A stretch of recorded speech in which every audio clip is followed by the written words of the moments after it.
News Only 24. News Only 24.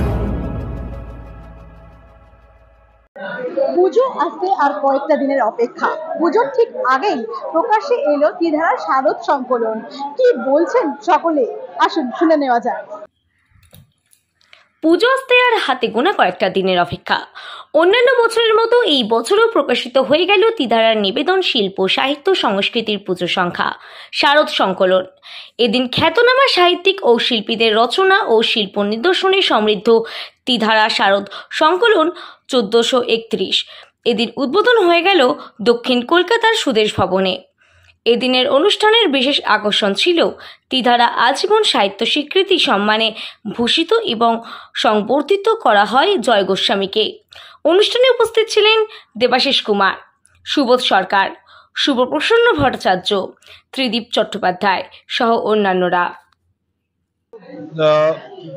স্বাভাবিকভাবে আর পুজোর কটা দিন বাকি আছে, পুজো শুরু হয়েই গেছে। খুঁটি পুজো মানে পুজো শুরু, আর শারদ উৎসবের এই পত্রিকা বেরোনো মানে পুজোর প্রস্তুতির অনেকটা এগিয়ে যাওয়া। তাই আমরা প্রতি বছরের মতো এবারও আমরা এই শারদ সংখ্যাটা বাদ করেছি।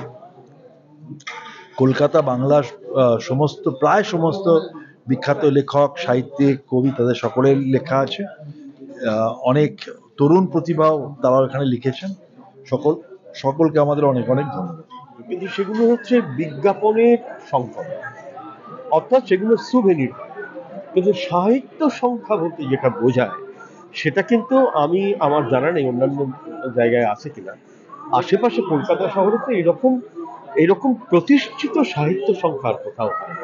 তো সেই দিক থেকে আমি বলবো যে ত্রিধারা অত্যন্ত গুরুত্বপূর্ণ একটা কাজ করে চলেছে, এবং এই পুজো সংখ্যা কলেজ স্ট্রিটের যে কোনো পুজো সংখ্যার সঙ্গে পাশে রেখে এটা রীতিমতো একটা ভালো কম্পিটিশন হবে।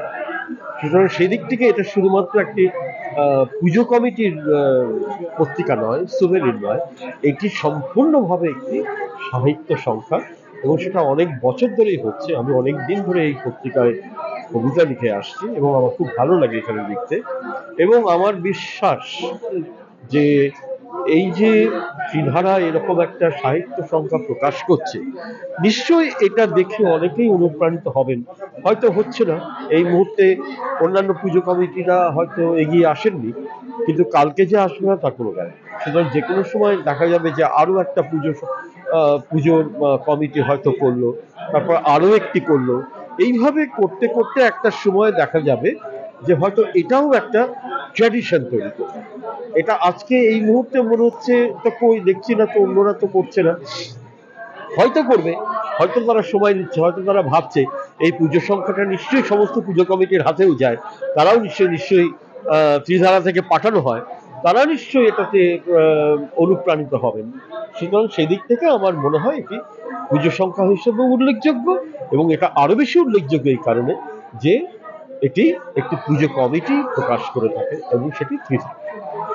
আমি বহু বছর ধরে এদের সঙ্গে যুক্ত এবং বিশেষভাবে প্রচ্ছদ করে থাকি।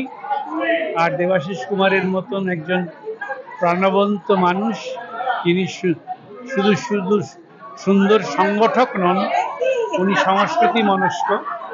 সেটাই একটা মস্ত বড় আমাদের নিজস্ব শ্লাঘা। দেখা যাক, সব ভালো হোক।